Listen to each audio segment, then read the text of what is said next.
Scratch video at the 11th hour tomorrow. This is Channel 4 Television, and the date, the 22nd of September, 1985. On this very day, 30 years ago, Associated Rediffusion launched the commercial television network in the London area, to be followed over the next 4 years by 10 other companies. Now we turn the clock back to those opening nights in an affectionate celebration, just for openers.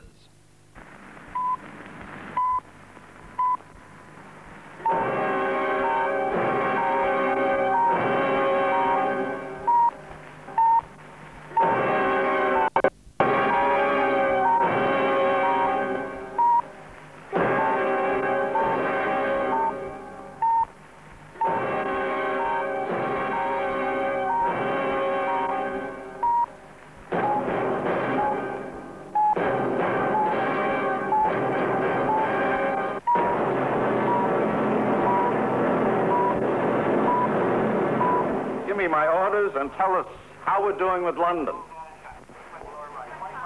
The signal is coming up clearly, he says. We're getting the network on our monitors beautifully. We're on the phone with Birmingham Master Control and London Master Control. 15 seconds to net time. The count will begin now. 9, 8, 7, 6, 5, 4, 3. Take London!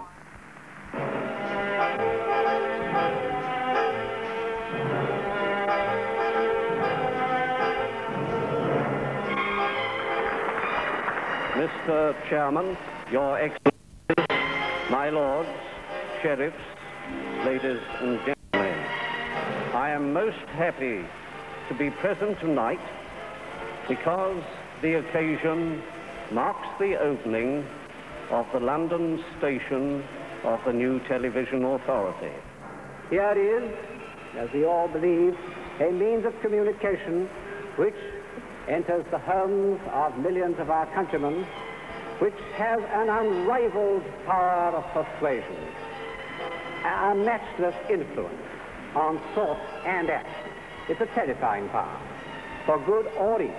Free television, like a free press, will not be controlled by any council or committee, but by two factors: by the television company's own sense of responsibility, and by the fundamental good sense and right feeling of the British people. The ITA is charged with the responsibility for the balance, the quality, and for the clarity of the picture that we see.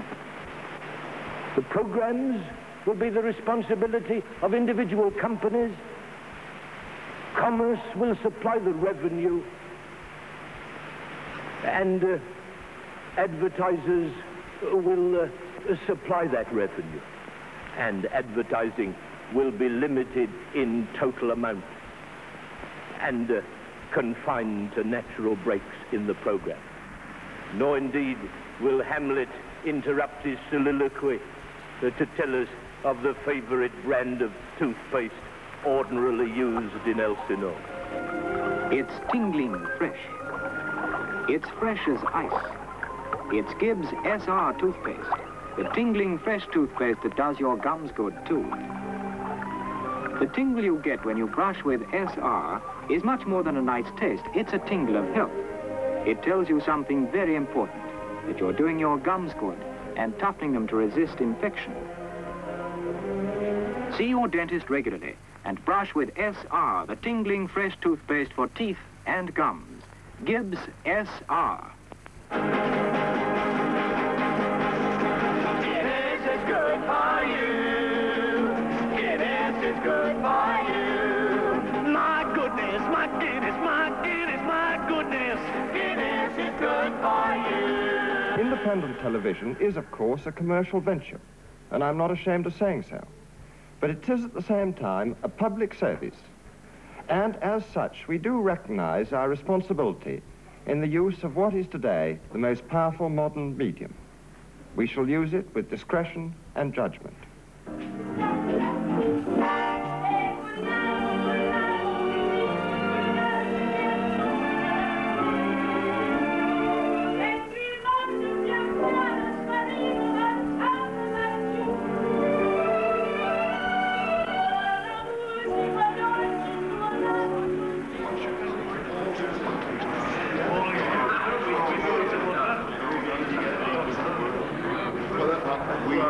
would just like to rehearse,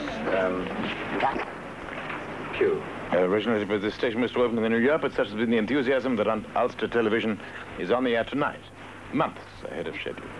It gives me great pleasure to introduce to you...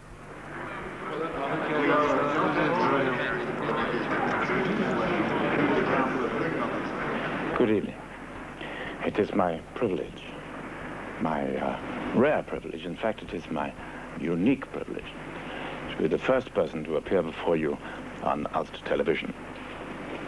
And it makes me extremely happy to share in your pleasure in the fact that Northern Ireland is now a member of the independent television network. Tonight, programs from the United States, from the United Kingdom will come across the sea to bring into your homes the very best programs that television has to offer. Now, originally, this station was to have opened in the new year, but such has been the enthusiasm that it is opening here, this moment, tonight, months. Yes, some months. October the 31st, we can say it is months ahead of schedule. For this, many people are to be very heartily congratulated indeed. It gives me great pleasure, first of all, to introduce to you the chairman of Ulster Television, Lord Antrim.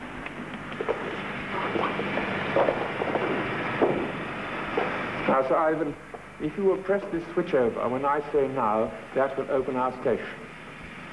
5, 4, 3, 2, 1, now. 15. Thank you, Paul. Here we go. Good luck, everyone. Black Darcy.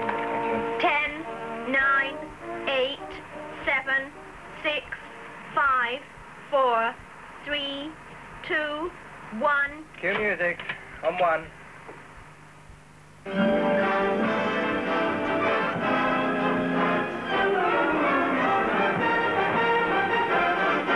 There's no business like show business, like no business I know. Everything about it is a pity.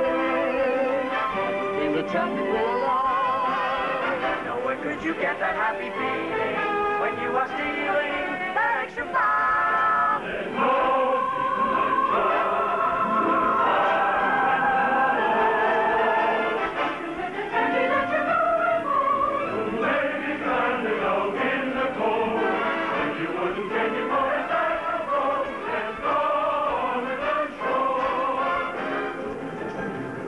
Yes, there's no business like show business, and now Time Tease Television introduces to you 60 Minutes, stars and the features you're going to see regularly on your screens. And what better to start with than, yes, the one and only, your great favorite, yes, Jimmy James.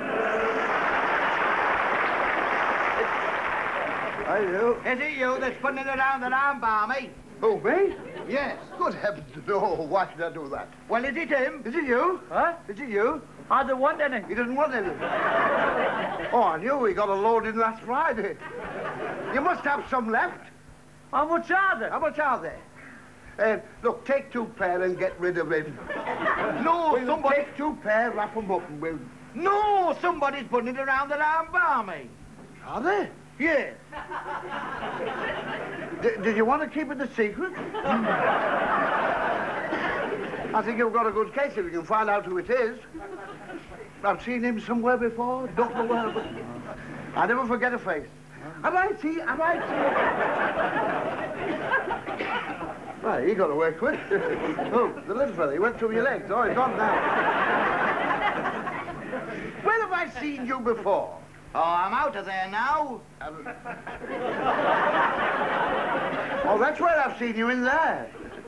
I didn't know I'd been in. I've been away, you know.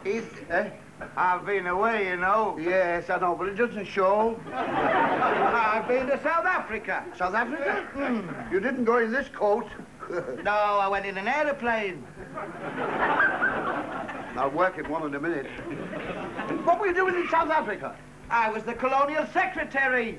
Oh, did Macmillan know? Oh, very good. And I was very popular in South Africa as well. Nice people. And just before I came home, they gave me a lovely present. Did they? What did they give you? 2 man-eating lions. Oh, yeah? Did you fetch them home? Where do you keep them? In this box. You'll have 2 lions in there? I thought I heard a little rustling. Did you go and get 2 coffees? Are you telling him about the lions? Yes, he's got 2 lions in that box. How much are they? How much are they? He doesn't want to tell them. Are you telling him about the giraffe? Yes, he's got a giraffe in there with the lions. Is it black or white? Oh, I don't. What colour's the giraffe, he wants to know? They're coffee, aren't they? I thought he drank them. I've been to India, too. Oh, he's been all over the place. India. Now, I bet the Indians gave you a nice present. They did. What did they give you? An elephant. An elephant. Male or female? No, an elephant. I know, but you see, there's the male... Oh, don't bother, you wouldn't know. I don't suppose it matters to you whether it's male or female, the elephant. It wouldn't matter to anybody, only another elephant.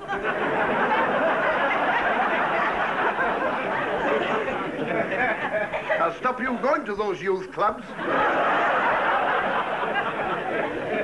Where do you keep the elephant? In the box? Oh, don't be silly. You couldn't get an elephant in there. The elephant in the cage. If he was... Yes, that's where he keeps it, in a cage. Where do you keep the cage? In the box. There'll be room in the van for the 3 of us, I think. Look, we've had a lot of requests for songs. What do you suggest we sing out of the 2 songs we know? Who's got me ding-dong? We'll sing... What? Who's got me ding-dong? How do I know who's got your ding-dong? You're a big lad now, you can look after it, can't you? Don't carrying about. Who's got me ding-dong? Have you lost yours as well? No! Maybe you'd like to see what goes to make a show like this. What goes Up in the control room, the lighting engineer plays a kind of organ, which, instead of giving out music, controls the studio lighting. In the makeup rooms, the beautiful girls you'll be seeing in our programs are made even more beautiful. While the dress designers make sure they look like $1 million when they come to you on your screen. The artists and designers work away to give you the thrill of being in romantic and luxurious places. The record library stores thousands of titles, pops and classics. Just now, Petula Clark is choosing some of her favorites with musical director Norman Hackford. Viewers everywhere showed their impatience by having new aerials put up. What kind of programs, they quite rightly asked, are Anglia going to give us? Well, first there's the news, the local news, all about Anglia. The nerve centre at Anglia House will be receiving news of every occurrence 24 hours of the day. Head of news, Peter Kennelly, will shape it into the twice-daily bulletins following the national news. Every so often, there'll be that hot story that'll send the stills photographer scuttling for his camera and the film unit scorching off to bring back the pictures for you.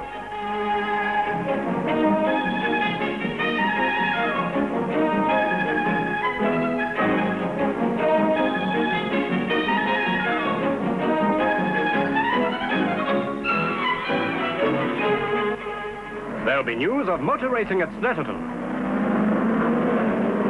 Exciting moments on the hairpin bend.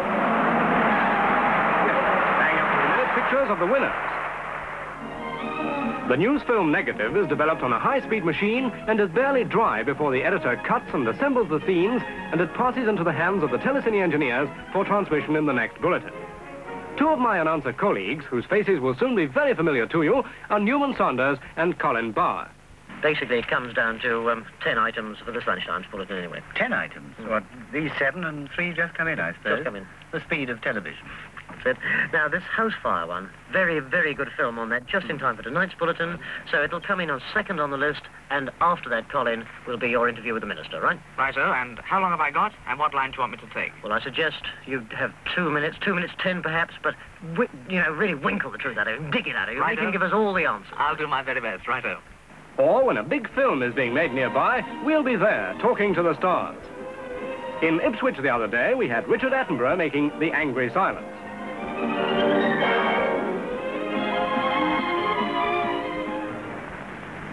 What now, darling, what now? I don't know. I'm lost utterly. We must think quickly, oh, quickly. Escape. Together? Of course. We can't. Oh, no, we can't. We must. It would break Victor's heart. Well, it'll break Sybil's heart too, probably, but that can't be helped. Think of the hell we should lead them into staying here, pretending to love them and loving each other so desperately. We must tell them. What? Call them and tell them. We can't do that. Well, it's honest. I can't be honest. It's too horrible to think of. What should we do? What should we say? We just have to rely on the inspiration of the moment. It'll be a moment completely devoid of inspiration, the most appalling moment imaginable. You must see that. Well, what do you propose to do then? As it is, they may appear at any minute. We must choose instantly, one way or the other. Go away together now, or stay here with them and never see each other again, ever. Don't be silly. What choice is there? No choice at all. Come along. No, wait. This is sheer raving madness. Something's happening. 8 major plays a year will go out from Anglia on the national network. In charge of production, internationally famous George Moore O'Farrell, winner of many TV awards. Here, he rehearses Hollywood stars Dawn Addams and John Ireland in a scene from our second play, a thriller called Sweet Poison. An outside broadcast, or OB unit, is a little less portable maybe, but it can go pretty nearly anywhere to bring you events at the moment they happen. Farming programs will be particularly interesting coming this way. The cameras taking you into the heart of the countryside and bringing you a breath of country air and the sounds of rural life. 2150 to headquarters. Headquarters, by. I want plainclothesmen here at the Davis place. 8-hour shifts. It's 10-4? 10-4.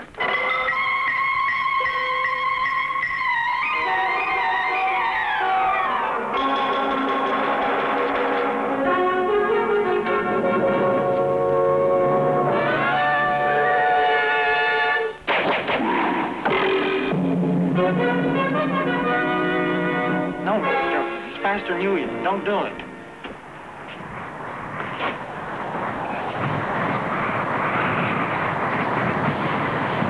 Been expecting you.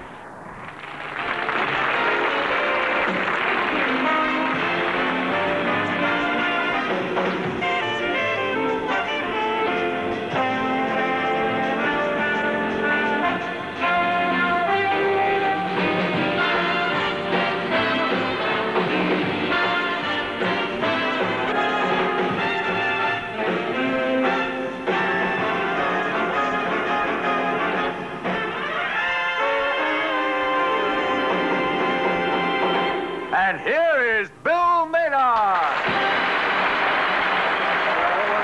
Now it's time to meet our next storyteller, who is in fact a lady. Young lady is Bella Armstrong. Here she is.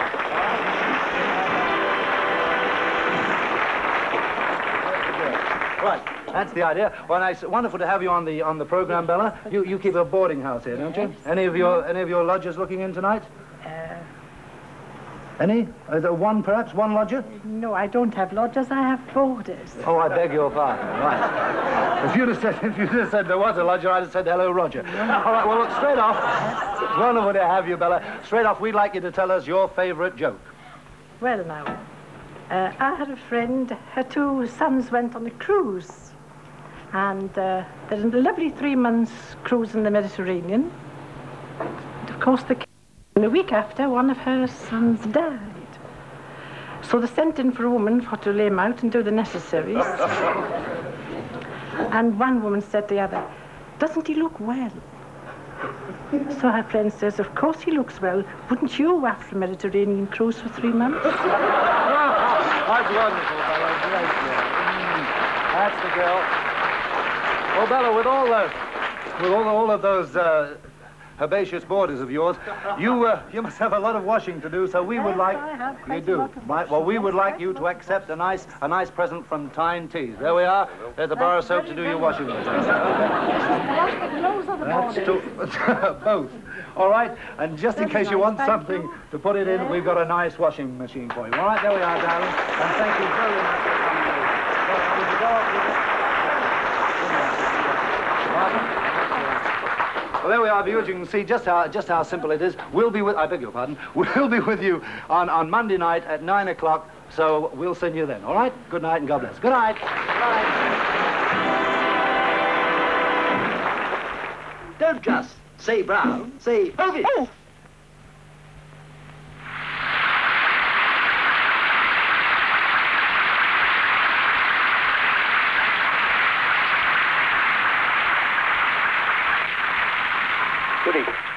Ladies and gentlemen, on this great occasion when Wales and West have at last got their independent TV station, I've arranged for some of our own stars to come along so you can play chicken to them. Tommy, hello, sir. Hello, Jack.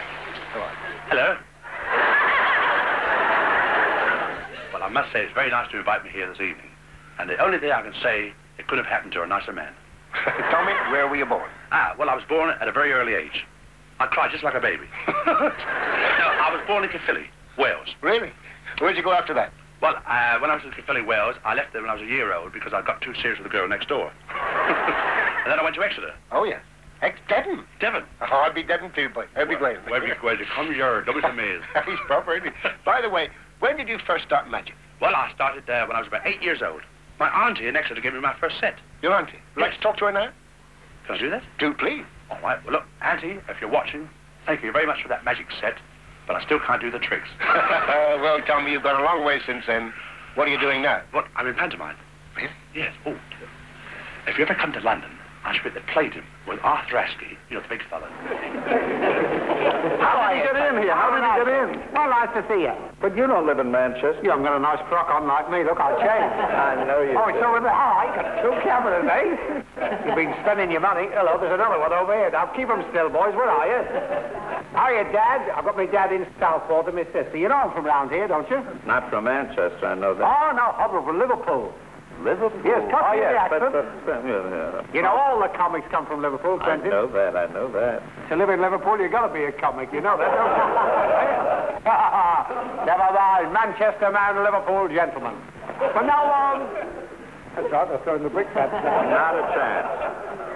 Well, now, you haven't got a cup final ticket, have you, by any chance? No, but we have a piano. That's what I've come at. A piano? Piano, yeah. Would you like me to display my art? Yes. Oh, don't be filthy. Well, Carl, just anything you want here. Yes. I will tell you. Where are you? Come out the way. What's the matter now? Who is that? To take his name. I didn't expect this at all, playmates. This has been rather thrust on me. But they've got this out for an hour, this piano. They've hired it, you know. And if Mr. Bernstein's plans go right up here, they're going to buy it. See?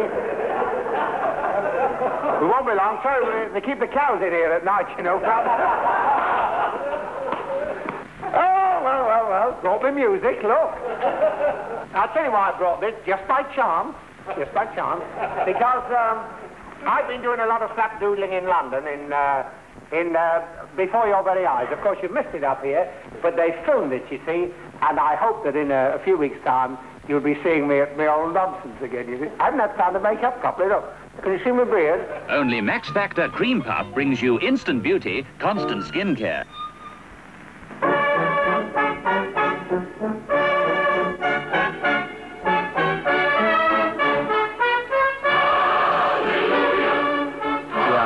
Drawing to the end of what is a very thrilling day for us.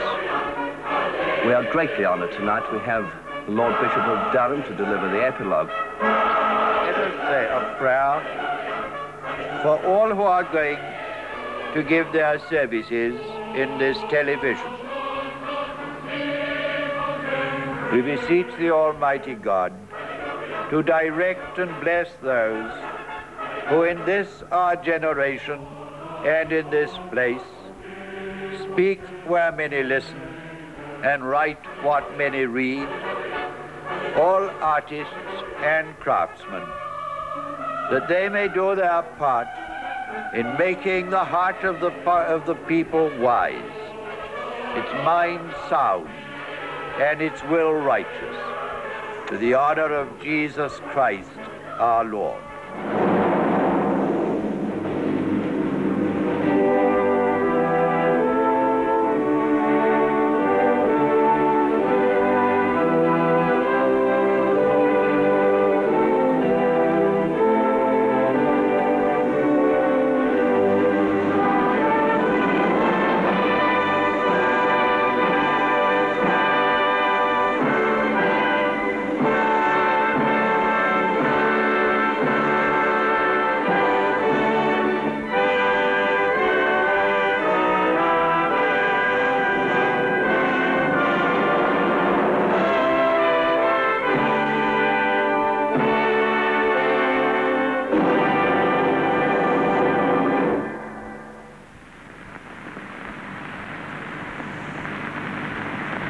then brings us to the close of our first day's transmission on Channel 8. We hope you've enjoyed the programs. Good night, everyone.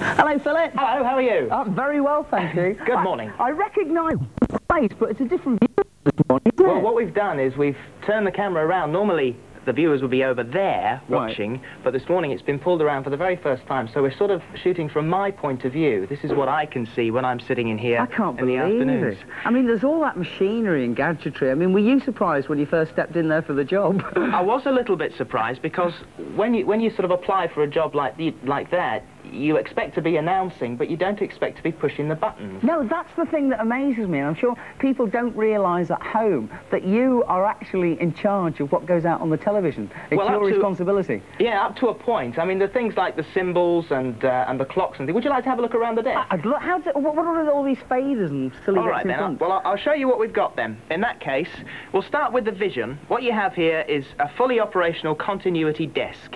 And the announcer on BBC One will always be sitting at this desk. Now, the only time it's ever in vision is for our afternoon pieces. But there is always an announcer sitting here, and he's the one that cuts up the symbol, which is on now. There's the symbol. He's also got charge of the clock. He can press a button like that, and there's the clock. Now, every programme has a covering breakdown slide. That's the breakdown slide. Now, over here is the button which changes the slides. So you can flick through them, or, if you want to be a little arty, you can, in fact, mix through them. And we use this for the charts sometimes. Right. Like that, backwards and forwards. And that's there. Then here we've got the... How many times have you seen that, then? Over here is how to change it. So you can have different ones. Have you actually had to use that? The temporary fault bit? No, I've never had to use it. Now, touch wood, you didn't have to say that, did you? Because it's not actually broken down completely on me yet. Now, on the same button there, on the same one as that one, we've also got our fizzing BBC logo. That's there, and then we're back to the symbol. So, and also for every vision output, there's also sound as well. So, if we come over here, there's a ground deck. Now, if something does break down, what you would do is you would punch up the breakdown slide, and you would play a little piece of music. Now, that's on a remote. Press this button here, and off it goes. So you've actually got the music there. So and there's there's a cart, too. That's enough of that. Jolly good. What are all these television screens? I mean, I thought you just have one. There's actually about 14. Now, I'd like to be able to tell you what each and every one did, but I wouldn't be able to. That's the big one there is the transmission monitor. That's my preview monitor there, so I can see what's coming on next. And the rest really tell me the next programmes that are coming up and all that sort of stuff. Do you want to have a look through the next room? Yeah, I was going to say, because presentation covers quite a whole, it's because of a suite of rooms, isn't it? It's big. It's certainly big. Let's move through, because let's show you what's through the glass. Now, this is what I see to my left, and through here, through our door, is NC1. That's Network Control 1, and these are the people who keep BBC One on the air. What, those people? They do all the timings, and they also talk down my ear and tell me just how long I've got before the programme starts. This is the chap that talks down my ear. This is Tim. Hello. Hi, Tim. Hi. Morning, everybody, all right? Morning, everybody. Jolly good. Now, moving along down the corridor here, and outside, there's a corresponding desk to the one that I mentioned for BBC One in there, because it's exactly the same sort of setup for BBC Two in there. And moving down here, we've got... Good morning, everybody. Morning. Presentation A. The weather's done in the studio just at the back there, and also there's a very complicated mixer desk. Will you show us what it does, Ian? Yes, there we are. We can put a little yellow board around you to start with. Right. And shrink you back a bit, and then do you fancy... So these are like the visual effects you can do? That's right. Oh, isn't that? Oh, it's a complicated desk. I couldn't hope to understand it. And we make all our trails in here. On a Wednesday morning, we'll come in and we'll sort of read through the scripts and things. Would you like... I'll do a trail for you, shall I? Oh, go on, yeah, let's put you on the spot, Phil. Here's a trail. Now, you're going to run it for us. This is as it goes. Right, go. Okay. 12, 11, run BG4. 8, 7, 6, she can count. 5, 4, 3, 2, 1, 0. Tomorrow at 4:40 in Record Breakers, there's an attempt to jump over 10 cars on a BMX bike.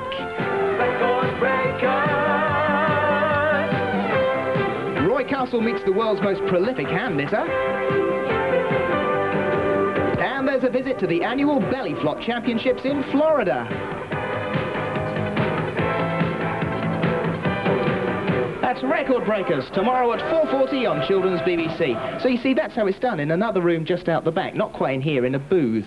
So that's how we read them out. That went out yesterday. Clever. So there you go. I was going to say, you make it look so easy, Phil, but it's not, is it? Oh, occasionally it bites you. I mean, I've just gone through it quickly, but there are so many things that can go wrong, and generally, if you have a bit of finger trouble, you're in desperate trouble. Well, I have to admire you. I can see why you got the job. Very clever, man. All right, well, Phil will be down in Superstore in a little while. Thanks very much for the moment. Thank you. All very clever stuff, that. And by the way, thanks to all those people, Ian and everybody up there, and Brenda, who all made it possible. Without them, what would we do? All right.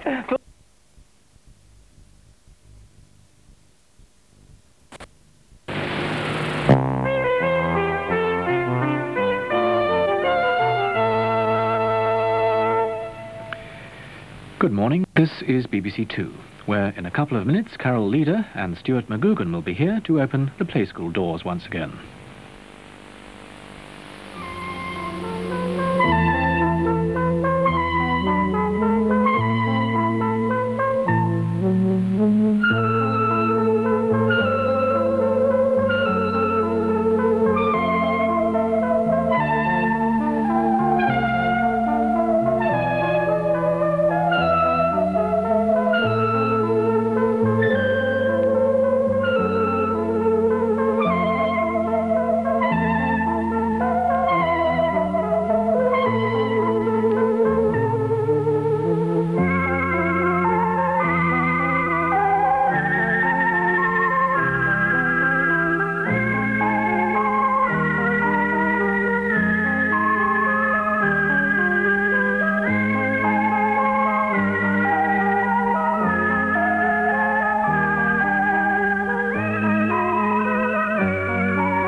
It's 11 o'clock, time for Play School on 2, presented by Carol Leader and Stuart McGugan.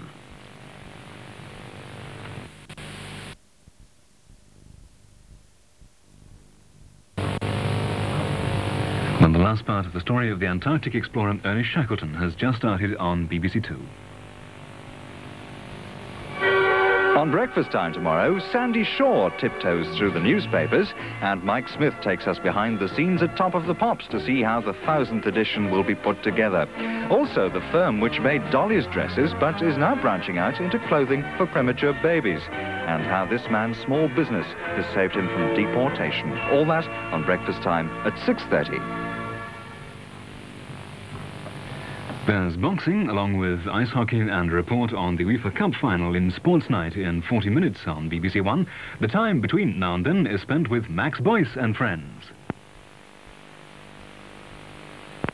Now, the last weather forecast on BBC One from Jack Scott, who's bowing out now after 14 years as a BBC television weatherman.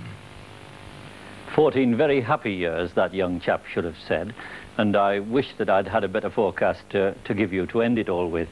But one thing there is on this forecast, and that is that with the southerly winds coming into the country, things are going to warm up. It's not going to be all that dry, though, except in some eastern areas, because this depression here is moving up the western side of the country. That's what's keeping the southerly winds going. But it's pushing these fronts up that western side, and they're carrying a fair bit of rain, and this is the feature that's going to be giving us our weather over the next 24 hours. In fact, the chart for noon tomorrow shows those fronts moving up the western side of the country, with the depression still out to the west then, and high pressure of a sort to the east that will keep eastern areas, I think, fairly dry. But back to tonight's weather now, and that rain's already showing itself down in the southwest there, and during the course of the night it'll move through Wales, through Ireland, up into Northern Ireland by morning. There is a little rain about in the middle part of England that's tending to die out, and most parts of England, Scotland, apart from those western areas, will stay dry through the night.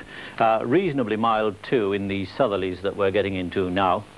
And the temperatures tomorrow, well, something that we haven't seen for quite some time. In the south here, 17 or 18 degrees centigrade, which is the low to middle 60s Fahrenheit. That's more like we ought to be seeing it about now.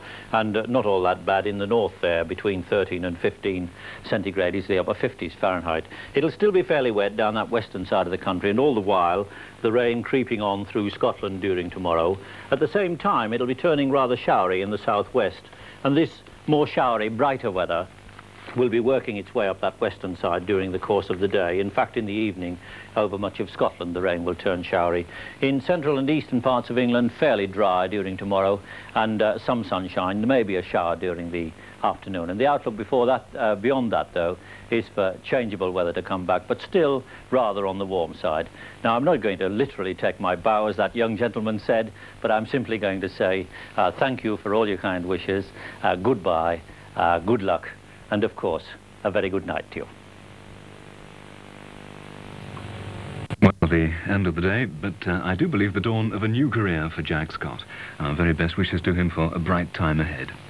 It's now 4 minutes past midnight. Let me just mention here that Radio 2 goes on throughout the night, and BBC 1 is back in the morning at 6 o'clock with the CFAX AM digest of news and information. Then it's breakfast time at 6:30.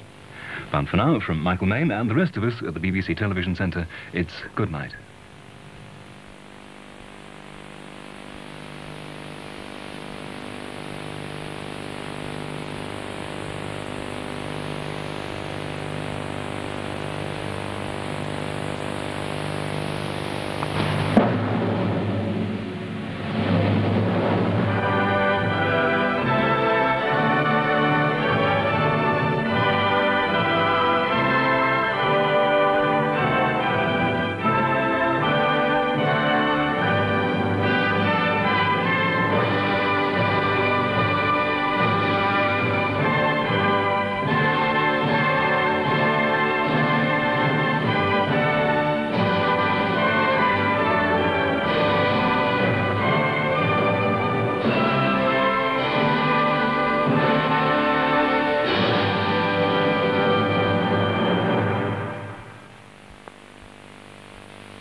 Again, good morning to you from BBC One. Programmes for schools and colleges resume at 11 o'clock in 2 minutes' time with words and pictures.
Words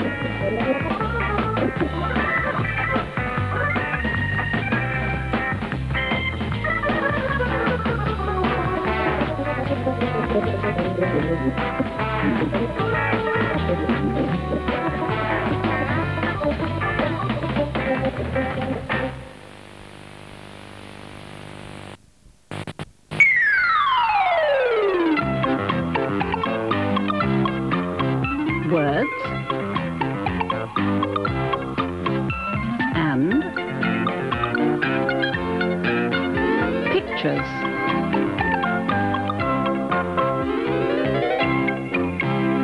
Words and pictures.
Now, our Christmas Day on 2 begins with a nostalgic look back to Coronation Day in June 1953, a day when nobody minded the rain.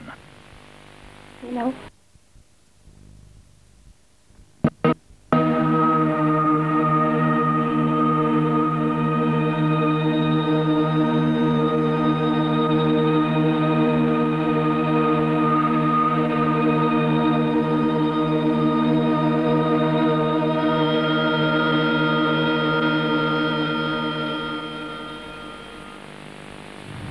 And there's late night suspense again tomorrow when John Stride is the star of The Ice House, a chilling story set in a remote health farm deep in the countryside.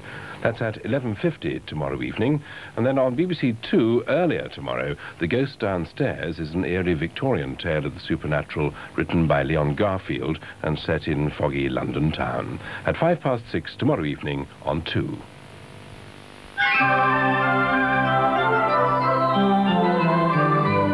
Danger and suspense for Christmas on BBC One.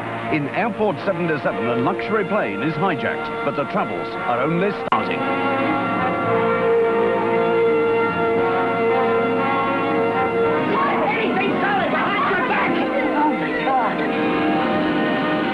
Suspense beneath the sea in Airport 77 tomorrow at 8 o'clock on BBC One.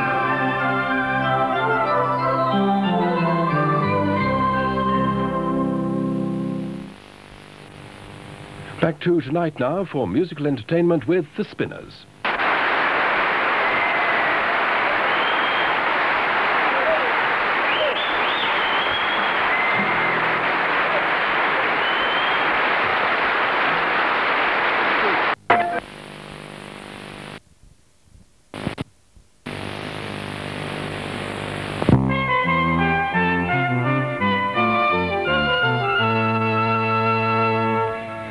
very good afternoon, and of course, from BBC Two, a very happy Christmas. Well, first of all today, Dennis Skillicorn sets off to meet more of the Islanders of White, that is. Then at 2:40, we've the story of the salvage of the century, how last year £45 million worth of Russian gold was recovered from the wartime wreck of HMS Edinburgh. Robert Robinson is back with the book game at 3:40, and at 4:10, a special programme from Horizon to mark man's 25 years in space, from that first Russian Sputnik of 1957 to the space shuttle and beyond. And finally on our list this afternoon, a touch of Sellers over Christmas. He's the Indian doctor treating a bad case of love sickness on the part of Sophia Loren, otherwise known as the Millionairess.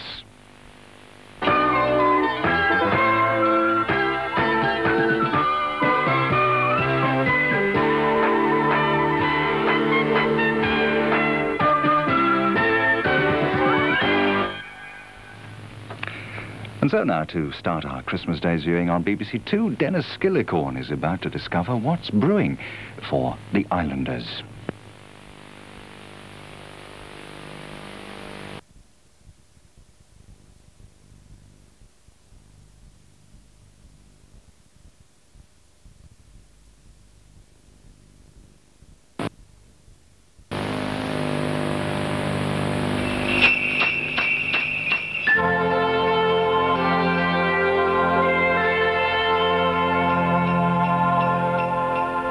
Good morning and welcome to Christmas Sunday on Channel 4. Our programmes start in a couple of minutes with Los Villancicos, a series of dramatic cantatas by the 18th century Spanish composer Antonio Soler. That's followed by Cholet, Flames of the Sun, an epic action film from India that broke all box office records on its release in Bombay and established a new genre of curry western, blending action, emotion, music and dance around the story of an ex-policeman seeking revenge against the man who killed his family. At 4:30, Margaret Dumont joins the Marx Brothers for a night at the opera, in which a wealthy woman is wooed for her hand, and millions. An unknown singer gets signed up instead of a star, and a small cabin on board a ship bound for New York becomes the setting for stowaways, but no Santa Claus. And from comedy to magical fantasy, as a snowman comes to life and accompanies the little boy who built him on a trip to the North Pole. Based on Raymond Briggs' best-selling picture book, The Snowman is at 6:15.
This is Channel 4.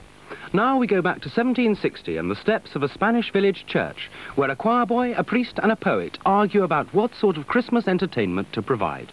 Los Villancicos, by Antonio Soler.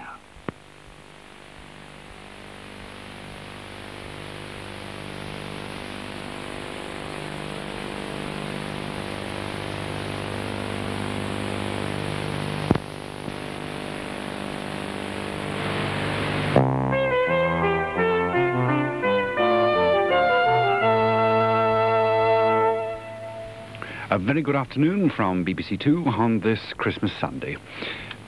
First of all, we'll take a check on what we have coming up later this afternoon.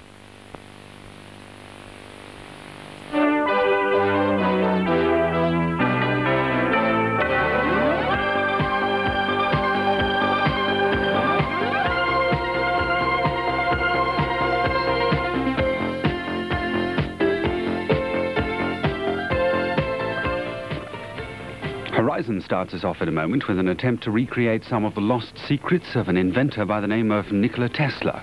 After that, at 1:45, Dennis Skillicorn introduces us to more of the Islanders on his continuing tour of the Isle of Wight. At 2:15, from the investigations of Newsnight, we open up the Lusitania file to reveal what a team of salvage experts have been discovering about this famous wreck. It's the final of the World Cup chess competition at 3:05, an all-Russian battle between those old two rivals, Anatoly Karpov and Boris Spassky. And following that, some rather less intense competition in the book game. And at 4:05, Peter Sellers again stars in this afternoon's film, Two-Way Stretch. And finally on our list for the early part of the day is News Review with Jan Leeming, and that's at 5:30.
Well, now on BBC Two, Horizon, Robert Symes explores the world of a forgotten genius, the mysterious Mr. Tesla.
and welcome to programmes on TBS this Sunday the 10th of October. Begin with the postbox for voluntary organisations in the South and South East.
We have a change to our advertised programme.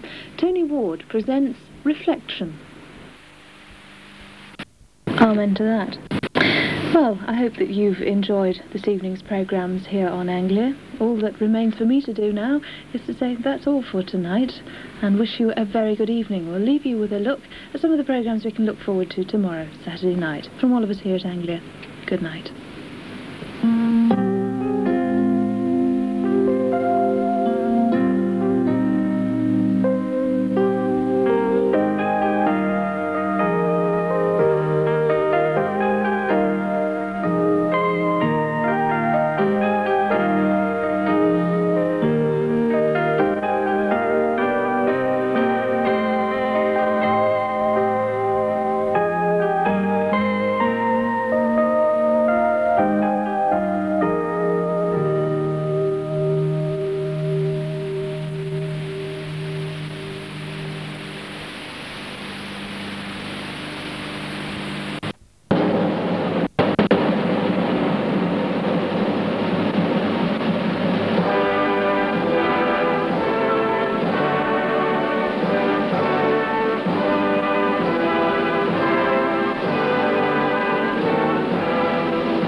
Don't forget to switch off your television set. Have a good weekend. Good night.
is Westwood Television, broadcasting from the transmitters of the Independent Broadcasting Authority.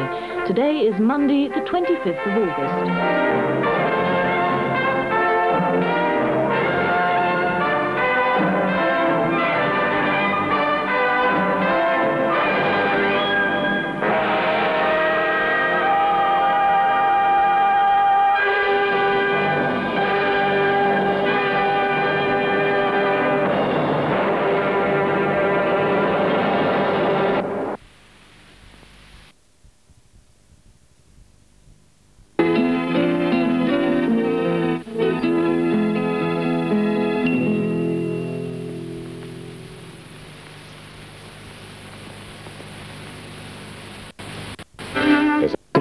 The story of Beauty and the Beast. Is she haunted by a demon, like Sarah in the book of Tobit?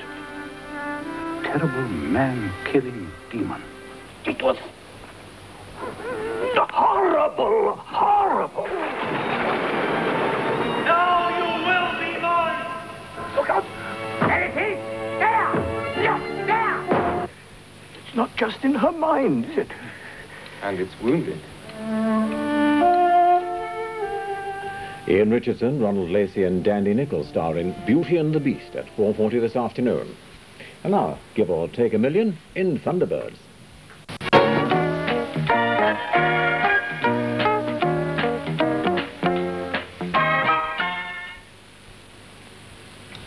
Hello again. Well, when I was a little girl, a very little girl, there was a marvellous series on starring David Jansen as a fugitive from justice who was in search of the elusive one-armed man. Well, I'm pleased to say we've started it again. Here it is, The Fugitive. Hippo! Hippo! I know you're down there. Signed postcard from a star. Look out for Look-In. It's on sale now. Hello, at 12 o'clock midday we start our younger viewers' programmes with the Woofits, but now it's Joe 90 in Relative Danger.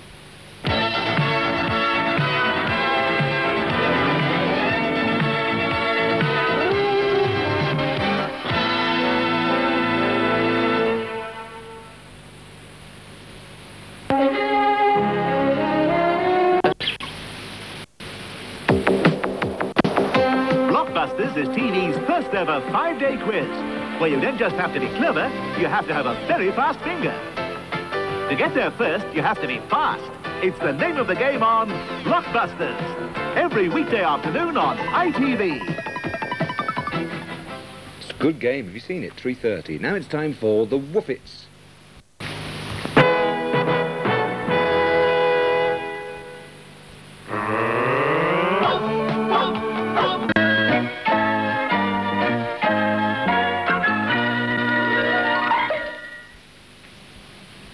Now we have another episode of The Fugitive, and today's story is called The Other Side of the Coin.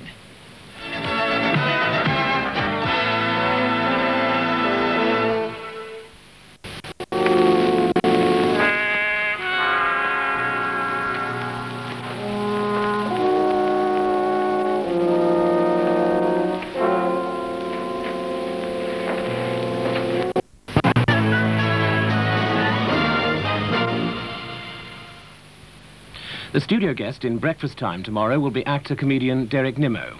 John Biggs-Davison MP will be reviewing the papers, and there'll be a trip down memory lane to Carnaby Street in London. Breakfast Time starts at 6:30 here on BBC One. Good evening to you. The weather's certainly been one of today's main talking points, with those vicious gales that you've probably just seen on the news and even probably experienced. I think as far as the wind's concerned, the worst is just about over now, at least in this country. The area of low pressure's moved away, although there is some really nasty weather on the way for northern Germany and Denmark, and there's a fair blizzard going over Scandinavia as well. But as far as we're concerned, as I say, the winds will be easing off, and this ridge of high pressure will come across and eventually start to kill down these showers. Now let's look at the satellite picture. This one's later than the one you may have just seen on the news, in fact about an hour ago, and you can see a fair number of showers still running down across the country, even some longer outbreaks of rain and sleet. A lot of showers running down the North Sea as well, and a vicious low, the same old one, is now sitting slap bang on top of Denmark. So, as far as the weather in this country is concerned, it will still be fairly windy in eastern parts of the country, but most areas will be dry. The showers in southern parts should move away, just a few keeping going around the coast, and a frosty night, so watch out for those icy patches on the roads. Tomorrow, too, most places a dry day, a fairly bright one with some sunshine, but there will be a few showers scattered around, I think, and it'll be cold again, 5 or 6 centigrade. It's only the low 40s Fahrenheit. A fair number of showers, though, once again in that northern part of Scotland, where there could be quite a packet of snow, especially on the hills. Programmes for Wednesday evening on BBC One. At 7:10, a question of sport with David Conlon putting the questions to teams captained by jockey Willie Carson and former England Rugby Union international Bill Beaumont.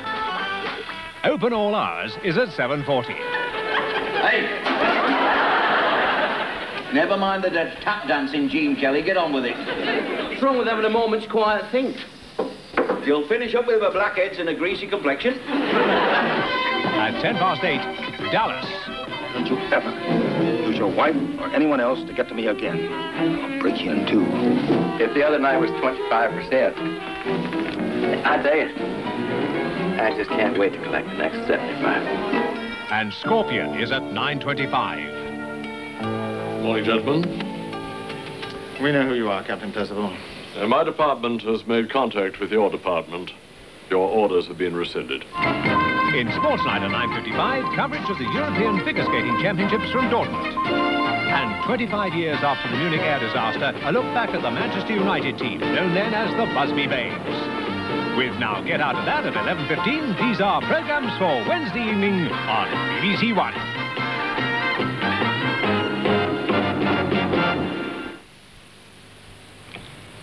In People and Power at 10:35 tonight, David Dimbleby talks to Dr. Garret Fitzgerald, Prime Minister of the Irish Republic. But now on BBC One, Boys from the Black Stuff.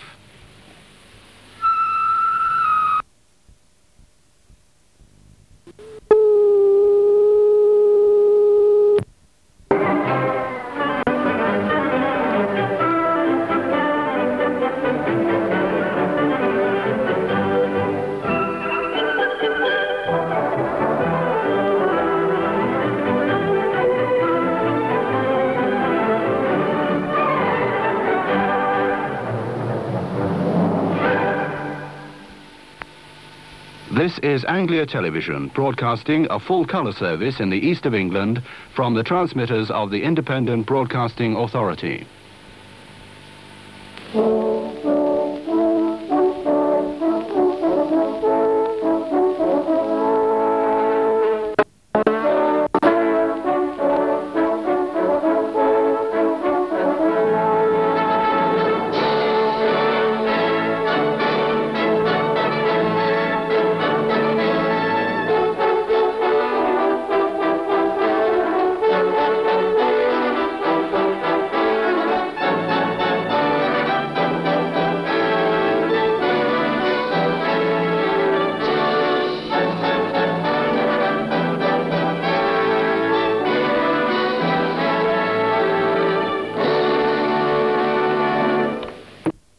What we have for you later this morning. In 45 minutes, Michael Parks stars as the motorbike rider Jim Bronson, who's apparently having a lucky day. Patterns at 11:05 visits people who've left the rat race.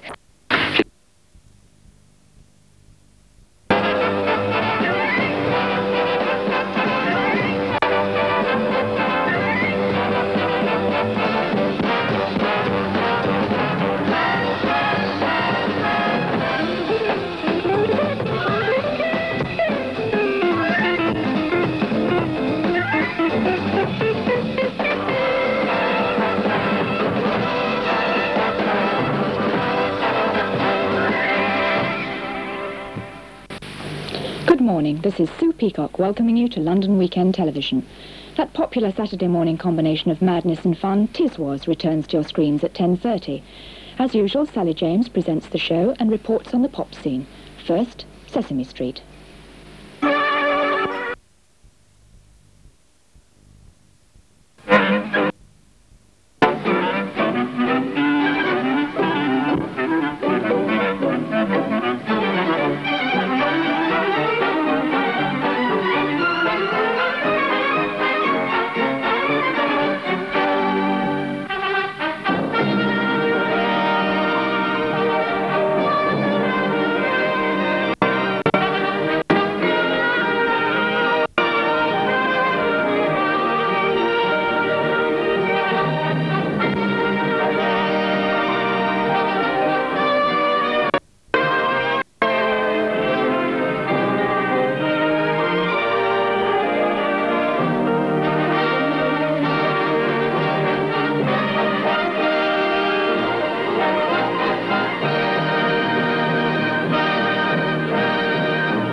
morning and welcome to Southern Television. Today is Saturday, September the 5th.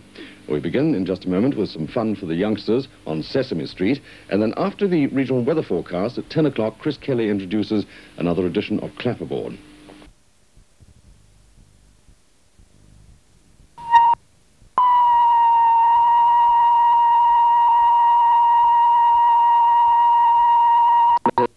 Independent Broadcasting Authority.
watching HTV Wales Early Tuesday.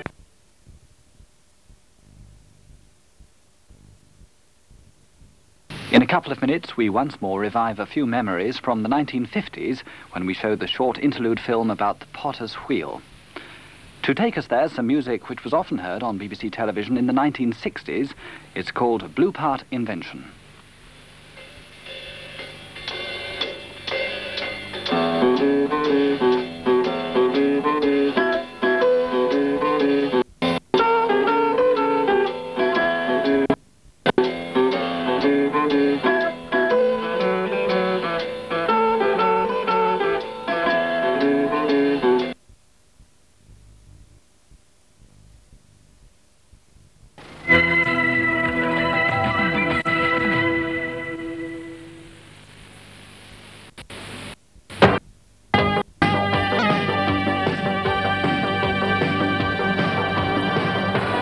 This is Central. A very good morning to you. Monday the 22nd of September. Now, before we do anything else, we must do our very best to ensure that all Coronation Street fans know that tonight's episode is at the earlier than usual time of 7 o'clock. So that's Coronation Street at 7. And the reason is that following the street, we visit Highgrove and Buckingham Palace. In Private, in Public, the second of 2 hour-long portraits of the behind-the-scenes lives of the Prince and Princess of Wales. It's the story that begins where other media coverage ends. Part 2 is tonight at 7:30 on Central. In Private, in Public. Money is the root of all evil in Paradise Postponed. Henry's been to see a lawyer, Mother. So if Leslie Titmuss goes on claiming Simeon's money, well, there'll have to be a case in court. I'm not asking you what you think you need this money for, Fred. I shall never ask you that. What would they do if they found out? My father would probably make a respectful call on yours and tell him to put a stop to it. Paradise Postponed, tonight at 9 on Central. Part 2 of John Mortimer's new series then at 9 o'clock. Tonight's edition of ECO deals with what is an emotive subject for many Midlanders, the M40. The M40 Oxford to Birmingham link should start construction in 1987. ECO will be monitoring its effects on the Oxford and Warwickshire countryside, and tonight's programme asks the men who will build it why it is needed and how will they minimise its environmental impact. ECO at 10:35. So there's tonight's lineup then from Coronation Street through to ECO. Here's a quick look at what's happening during the early part of the day, and that includes the 1978 version of the 39 Steps, a classic thriller. This particular film stars Robert Powell and David Warner. Well, that's at 1:30, and as usual we start off our week of 3:30 serials with The Young Doctors.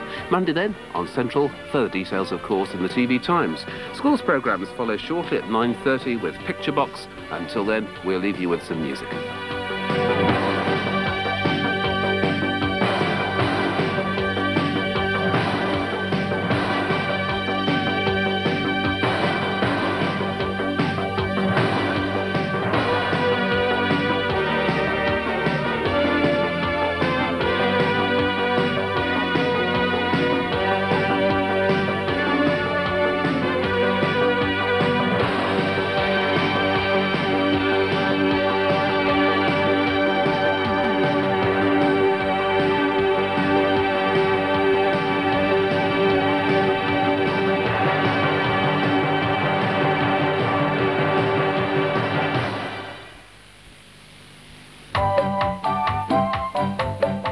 This is independent television for schools and colleges. At the start of a new school week, a very good morning to you.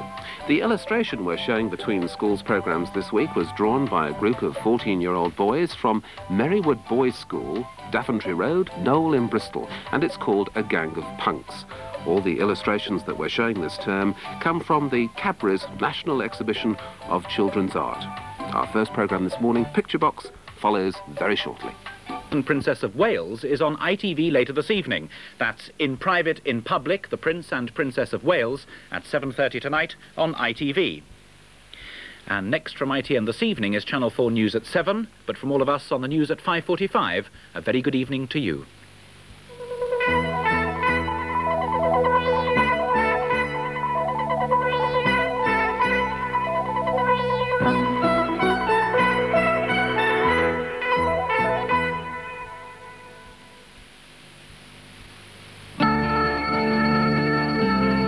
This is a reconstruction of an armed robbery in an English town. The man in the mask is the leader of the gang, but he also has a double identity. The police knew him as a killer, but they've set him free, and he's gone back to a life of crime. World in Action reveals how this man and others like him have been released despite confessing to the most serious crimes. That's Getting Away with Murder. World in Action, tonight, 8:30.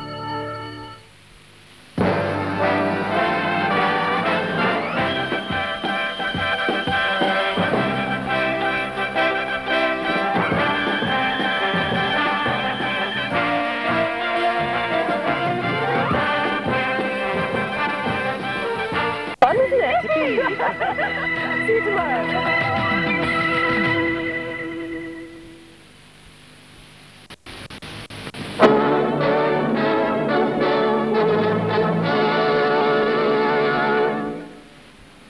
This is Anglia Television. Hello and a very good morning to you. We start with the regional news and weather.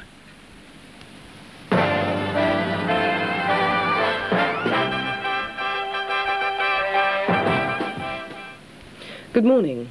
A 44-year-old man died after a fire at a flat in Norwich last night. He was dragged unconscious from the blaze at Bryony Close in Old Catton. This morning, teams of police and fire investigators are trying to discover how the fire started.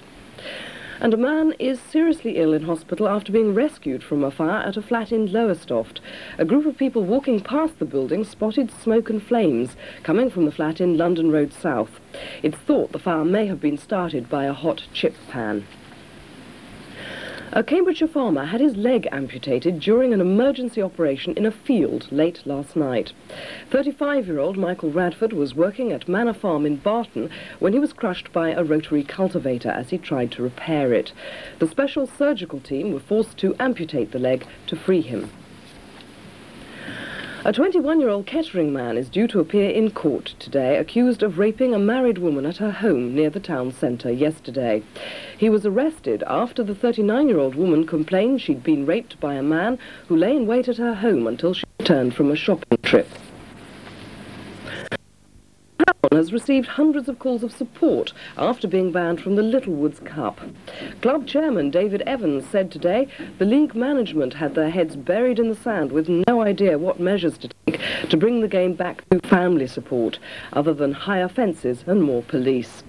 The club are in trouble over their decision to ban all visiting supporters from Kenilworth Road. Well, that's the regional news for now, but with a look at our weather, here's David Brooks. Thanks, Kate. Good morning. With largely clear skies and very light winds overnight, patchy mist has thickened and become quite dense fog in places.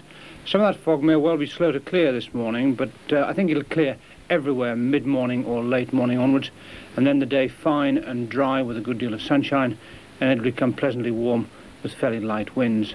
To see why, let's have a look at the morning chart. There's high pressure extending from the Atlantic eastwards through southwest England, joining up with that area of high pressure over the continent, and that's fairly slow moving. There is a depression over the North Sea that's moving eastwards towards Denmark. As that happens, the cold front will edge towards northern parts of the region later in the day, but by then it's going to be very weak with just a little cloud in association with it. Temperatures today 18 to 20 Celsius, the high 60s Fahrenheit, and the winds light and rather variable in direction. So pleasant day in prospect. That's all for the moment. Back at 1:25.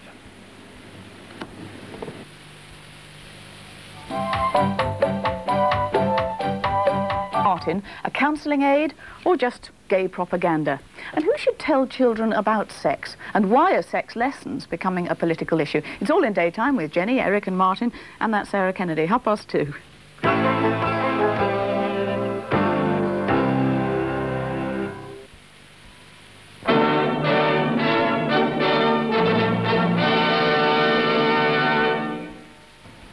Now the news from ITN at 1 o'clock.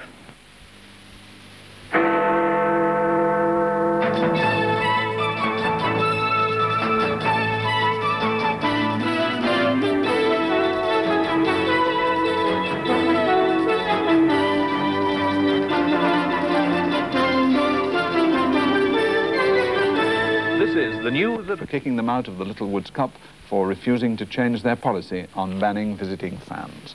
That's the news at 1. We'll be back with you again at the same time tomorrow. Hope you'll be able to join us then. Goodbye.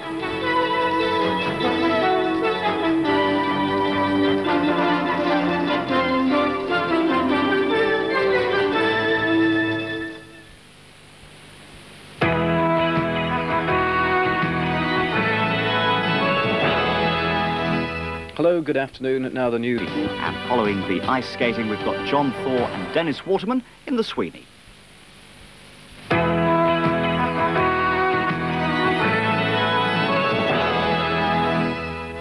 In Central News tonight, tears and flowers as Fullbeck protesters lose their battle. New moves in high-tech hunt for the child killer. And how they're suspending the job losses.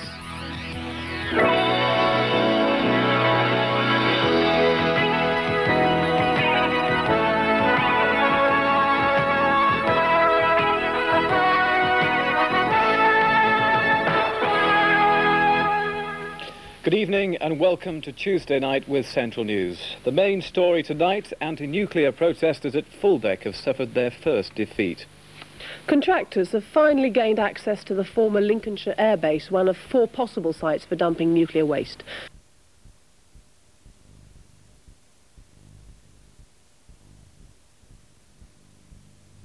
Steve, wear the jewels and you'll fool everybody. Thanks, Steve.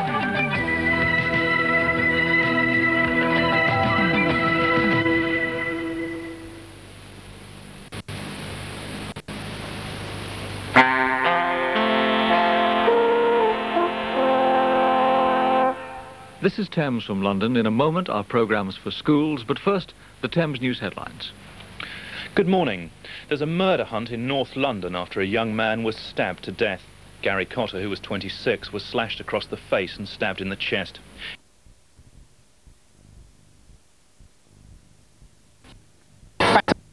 Host of your last Friday night athletics of the year, 7:30 tonight. More on Channel 4, and that's at 9.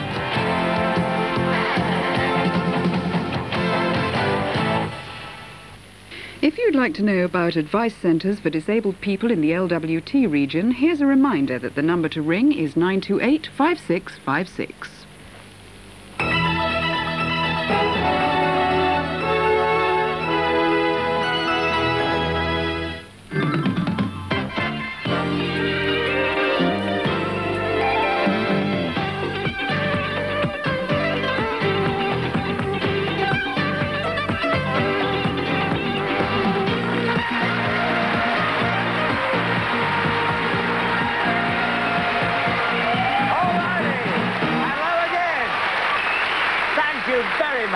Please.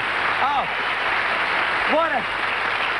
what a lovely, lovely audience. You're so much better than last week.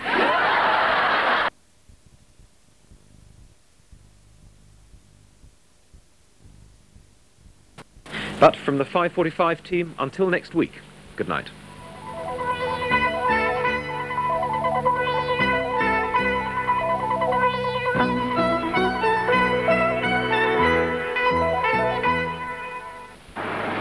Tonight, in part 2 of Strong Medicine, there's an attempt to silence Andrew and Celia. Jessica's world is tossed into turmoil. And does Lillian put too much trust in her husband? This is positively the last drug I take. Your report is biased. Isn't it true that you and Dr. Taylor are lovers? He destroyed us. If the public's at risk because of Felding Roth, I want to know about it. The dramatic conclusion of Arthur Haley's Strong Medicine is tonight at 7:30 on LWT. You're watching LWT. In 15 minutes, Shaw Taylor presents this week's Police 5. First, the Thames weekend news and weather.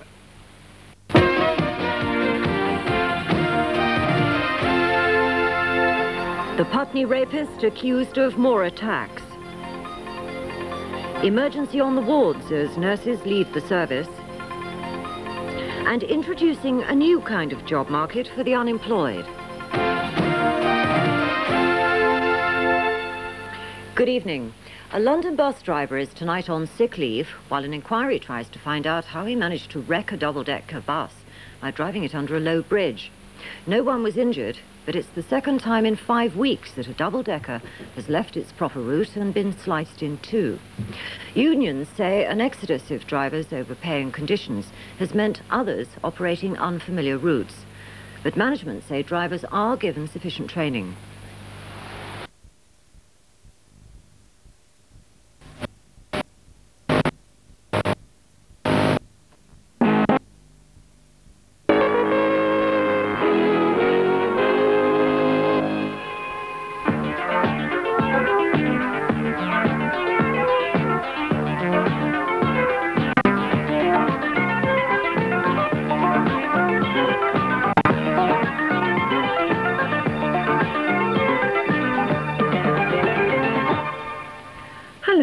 and welcome to an extended engineering announcements for the radio and television trade, the last of 1984. The greater part of this bumper Christmas edition is a nostalgic look back at the 405-line television service, which closes for good in early January. We've also got to catch up on this year's final batch of new UHF relays, of which 5 are still due to come on the air before Christmas. 2 are in Northern Ireland, Plumbridge and Gortnagira. Then there's Warnosh near Guildford, Gatley Vendegaiad in Mid-Glamorgan and Westbourne in Bournemouth. The first week of January signals the end of an era in television history, the closure of the last of the monochrome VHF 405-line transmitters. The 405-line system was invented 50 years ago, on a Sunday morning in 1934. This was in the home of the electronics genius Alan Dyer Blumlein, a member of the EMI research team led by Sir Isaac Schoenberg. The first experimental television transmissions were on John Logie Baird's 30-line system, later upgraded to 240 lines. But the rotating mechanical drums and mirrors couldn't compete with the lightweight all-electronic system developed by EMI. The BBC began regular programmes in November 1936, broadcast from Alexandra Palace, Channel 1 in VHF Band 1. The Baird system was finally abandoned some 3 months later. It was in 1954 that Parliament passed the Television Act to set up the Independent Television Authority. By then, VHF Band 1 was fully occupied by BBC transmissions. The ITA had to build up coverage in a new and previously unused part of the VHF broadcast spectrum, Band 3. In 1955, the BBC moved their transmitter to Crystal Palace in southeast London, and the ITA decided that their first station should be built nearby. At a site on West Norwood Hill in Croydon, the temporary station used a single laboratory prototype transmitter on Channel 9, the ERP initially 60 kilowatts from a 200-foot mast, sufficient to give good coverage over a wide area. After just 9 months of hectic preparation, regular test transmissions started on the 13th of September 1955. Programs began on the 22nd of September. 5 months later, the second ITV transmitter came on the air, Lichfield serving the Midlands. Much of the original equipment is still there, although the present mast and aerial were brought into service in 1961. At the transmitter, right from the start, Bill Arnold. What were the early days like? Well, we had quite a hectic run-up over the Christmas period. The staff were here from about the 1st of December when there was no roof on this section of the building. In fact, we started life in the pantry. And then we helped Pi put the place together, and in a short 6-week period had the transmitters in and working all ready for just the one set of transmitters for opening day. There was quite a rush to get on the air. There was indeed. The building had not even been started until the previous June. Now this equipment it dates from that time, does it not? It's in remarkably good condition, but it's being made obsolete. Are you going to be sorry to see it go? Oh, naturally. Although we have plenty of other work to do, and the maintenance load that this presents, we can well do without. It's getting very old, and an awful lot of the components now are unobtainable. The valves and so on? That's right. What's going to happen to this equipment? Well, this equipment, unfortunately, will be just carted out the door, I believe, and scrapped, because it has really no use for anybody else. We have been fortunate on some of the slightly later equipment of giving it away to hospitals and the like for further use. But at this age, the equipment really is not fit for much further use. Now, I wonder if you could tell me about some of the things that have happened at this transmitting site in the days you've been here. Problems with the weather, for example. Luckily, we're fairly close to the A5, so the worst we have to do is walk in from the bottom of the road. But of course, that was much more critical in the days when we switched it on every morning and off at night and had an evening shift here. These days, of course, television in general is fully automatic. But in those days, we used to have to walk in and obviously start off extra early if the weather was bad in order to switch on in time for the morning test card. I don't think we ever missed it. One Boxing Day morning, a main transformer blew up, and there was a wind that things weren't quite right, and one of the engineers actually walked 5 miles in across the fields in the snow. We've also had exciting times here, open days. we had about 4 of them in all, and the most successful, 10,000 people queued to walk through this very spot to see what we did, because there was magic in television, real magic in those days. And of course, the thing that we have in our own homes now, the videotape machine, would occupy a room of this size when we think back to those days. It's amazing how things have come on. Do you think it's sad that television isn't quite such a novelty these days, that people aren't perhaps as fascinated as they used to be? Naturally I do, because I still like theatre as a novelty against cinema, because of the discrete performance I think adds to it, and the fact that we switched it on every day. We seem to have a much greater personal interest in all that went on. Even though we had nothing to do with the programming, we felt a great affinity to those that did.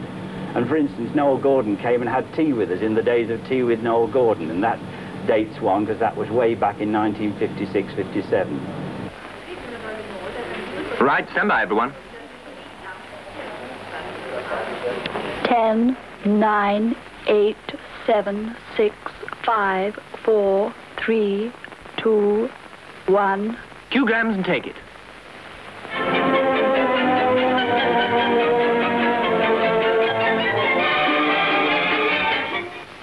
Good evening. Here is the news from ITN.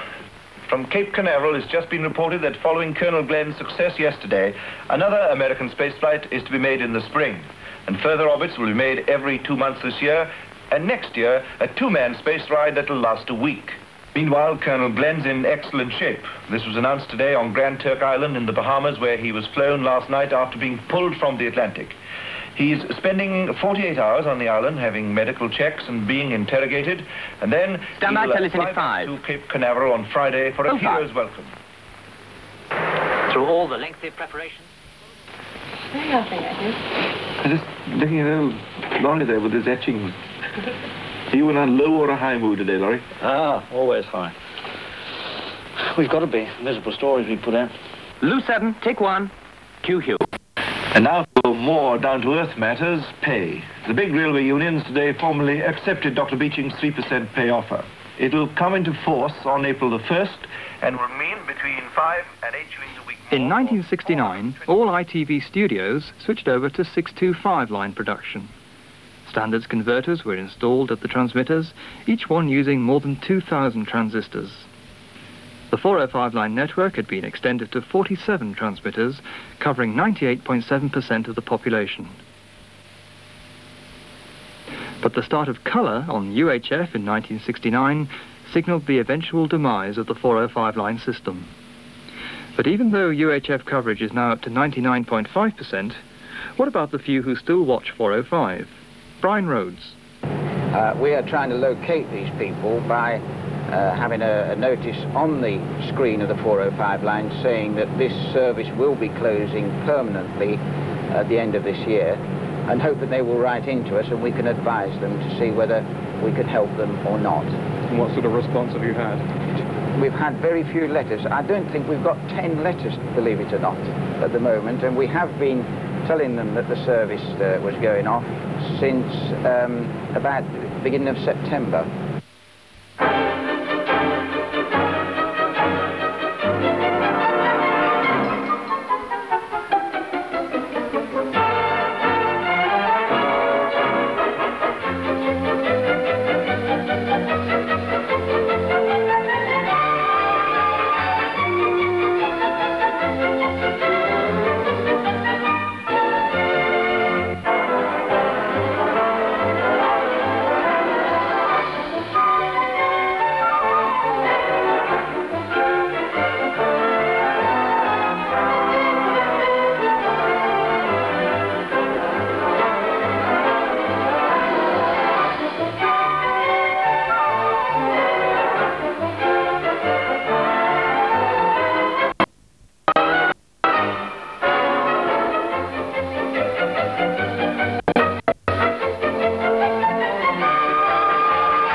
Television and Radio 1985. It's a lively, colourful book full of features, background stories, pictures, and facts about independent television and radio, about the future, and much, much more. It's all in Television and Radio 1985, priced £3.90. In your bookshops now. And that indispensable volume gets us conveniently back to thinking about the present day. The new relay at Wonersh is due on...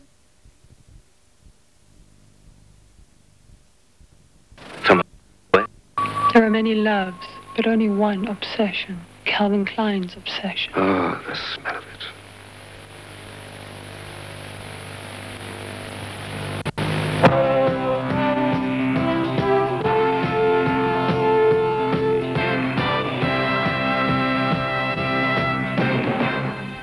This is Television South. In 45 minutes at 10:45, Michael Parkinson tracks down the World Cup heroes, the boys of '66.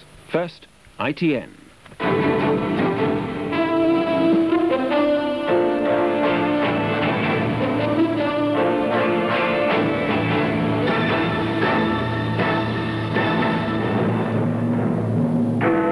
Gorbachev tells Mr. Reagan, our foreign ministers can't meet now. The bombs meant for terrorists kill Colonel Gaddafi's daughter. President Reagan says, if necessary, we'll do it again. Mrs. Thatcher, I agreed last week. Mr. Kinnock, it'll provoke. The police are busy with demonstrators in Downing Street tonight. Good evening. This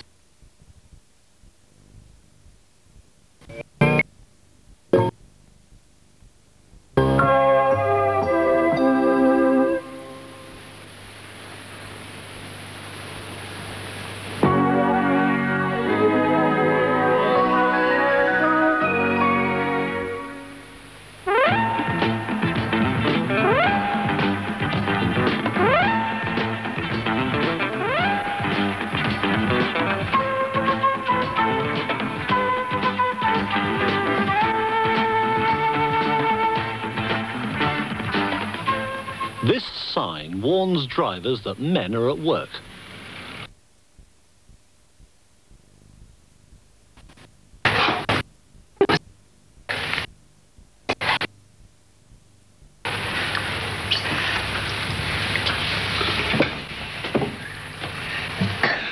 There we are.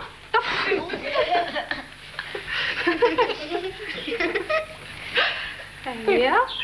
Right, you stay on there and get nice and dry then, won't you? Right. There we are.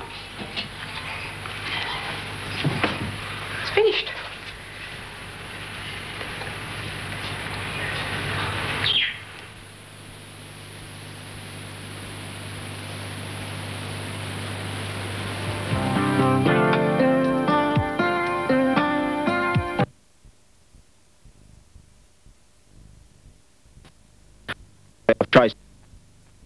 Reaching Port Stanley in 15 hours and 50 minutes. And that's all the early news on ITN. We hope that you're having a pleasant day and that you will join us again for the late news tonight at 11 o'clock.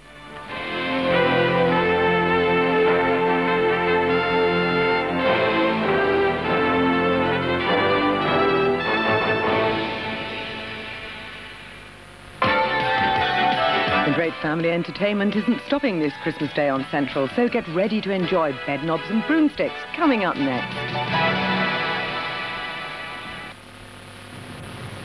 They say you have to be an early bird to catch the worm, so if you're looking for work, join the other early birds and tune in to Job Finder. It's continuing throughout the Christmas and New Year period with some of the latest jobs right from close down through to TVAM. Hello and welcome.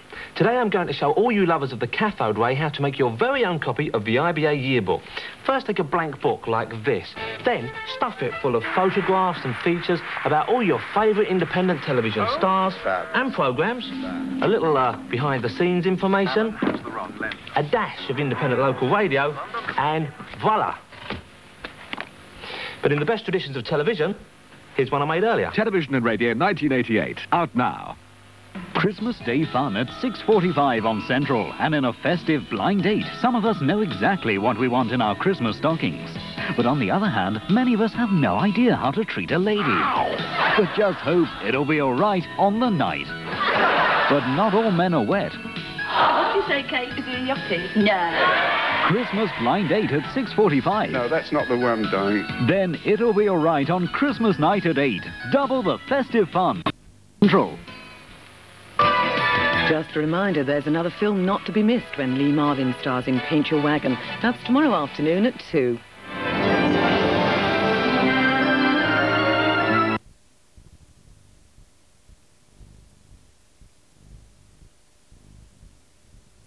Yeah.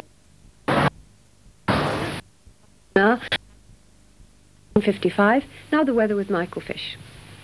Good evening to you. Most of you missed out on a white Christmas, but I think actually some of you could well have a white Boxing Day instead. Thanks to this front, it's now introduced these much colder westerly winds, and they'll be bringing on a fair number of wintry showers.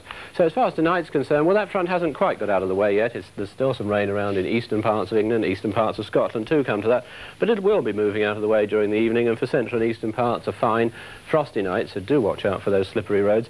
In western parts, a fair number of showers, and as the night goes on, so those showers tending to turn increasingly wintry. And it's the same east-west mix tomorrow, really. Central and eastern parts, well, the odd shower around, but mostly a fairly dry, bright day with some sunshine, quite cold as well.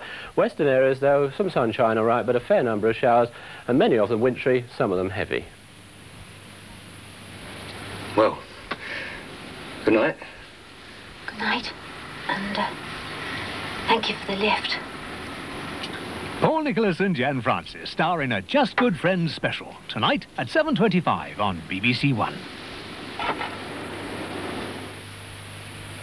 Well, the partnership of wisecracks and wordplay amply fills the space on BBC One now as we join Les Dawson for a Christmas blankety-blank. And appearing this Christmas on... Blankety-blank. Blankety-blank. Russell Harty. Blankety-blank. Ruth Maddern. Blankety-blank. Derek Lino. Suzanne Danielle. Blankety-blank. Ken Dodd. Blankety-blank. Lorraine Chase. Blankety-blank. Blankety-blank. And here's your host on Blankety-blank. Les Dawson.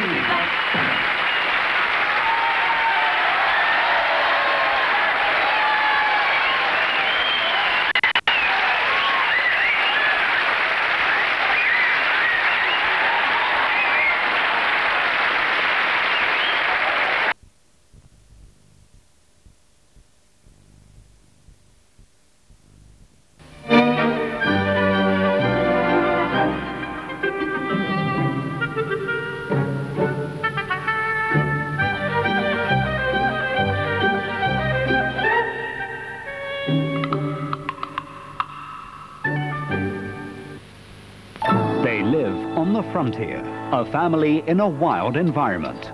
Dr. Quinn, Medicine Woman, Sundays at 6:35 on Central. And don't forget to water your daughter. This is my daughter, Hannah. Impossible. You've got her in one. I've had it up to here. Mummy! I need a drink. No, a gin and tonic. I need a night out. Oh, so do I. Let's have some fun. Sundays at 7:30. What? Faith in the Future on Central. Now on Central, some memory jogging with Bob Holness and classic clips from 40 years of ITV.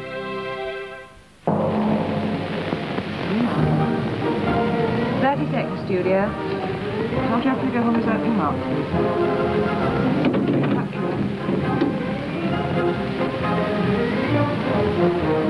15 seconds. Good luck. 10, 9, 8, 7, 6. Roll telecine. 4, 3, 2, 1. Up. It's 40 years since ITV first came into our homes. That time, it's brought us everything. From this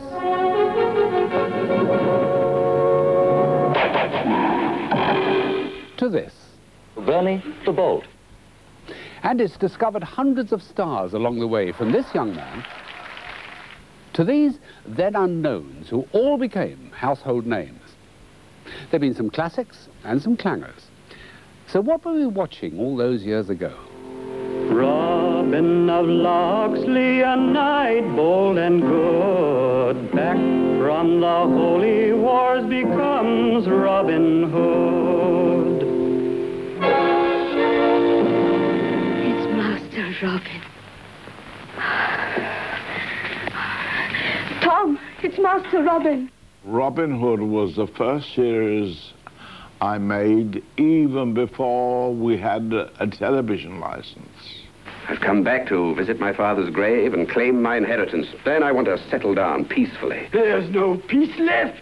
They'll kill you unless you kill them first.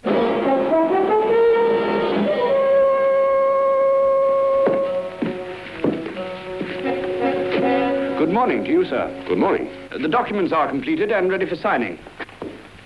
What is this paper that you wish me to sign? It's merely a document releasing me from all claim. We could see the future of television. Hello? So we formed a company of which I happen to be now, at the age of 89, chairman for life active. Remember the word active.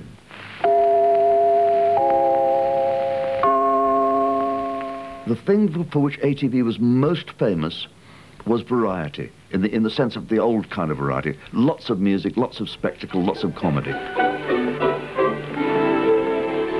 Thank heaven for little girls get bigger every day. I had to go and floor manage the big variety show, and I'd never done a variety show before. It was Bob Monkhouse and Dennis Goodwin. Bob had written it, and he was acting as compere. Tyrone Power, who was touring Devil's Disciple, I think, was top of the bill.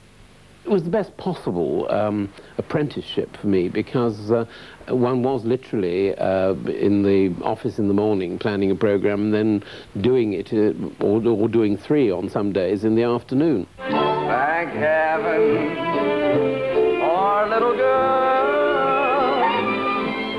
That great musical has just come out, Gigi, in which Maurice Chevalier sang so brilliantly, "Thank heavens for little girls." And either Dennis or I came up with the idea, wouldn't it be fun to have little girls who are St. Trinian's horrors? Their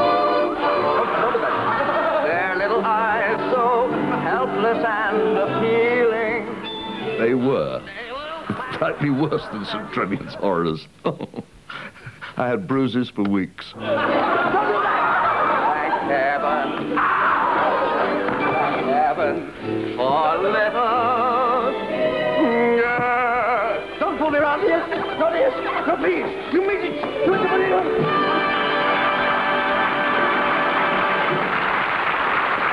Some of the biggest names in the business were discovered in the Midlands. Nell Gordon was a phenomenon, and she came in as a producer, but it was fairly obvious that she wasn't going to be keen on being a producer for very long. She had great things to offer in front of the camera. She was a stage artist, radio artist, and a great television personality.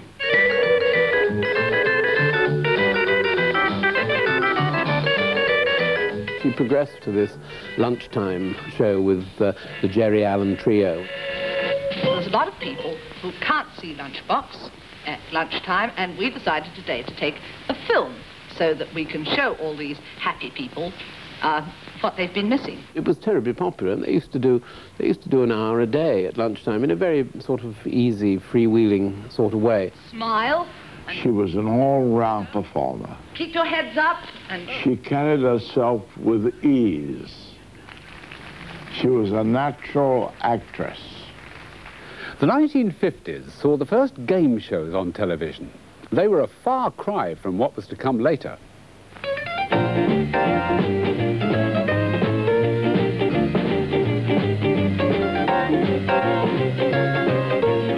Again with pencil and paper, and it's welcome from Gwyneth. Hello. And from me. Short telly, before he became, what's he called, Keep and Peel, before he did all that police stuff, he was actually this sort of trainee game show host, and he did a quite extraordinary programme, which he's probably very embarrassed by, called Pencil and Paper.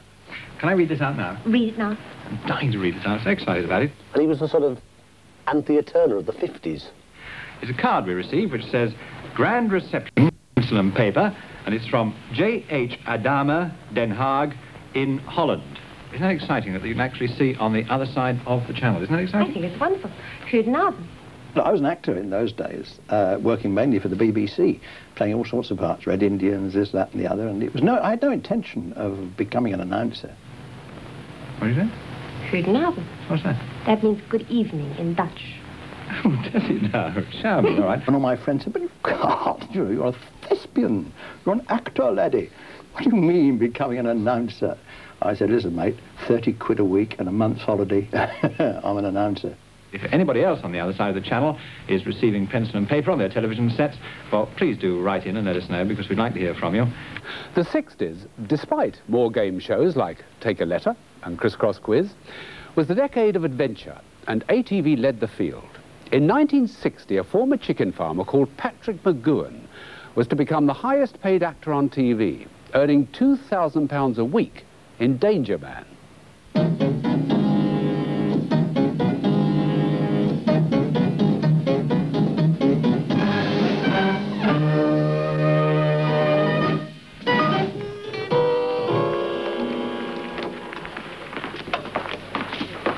Evening.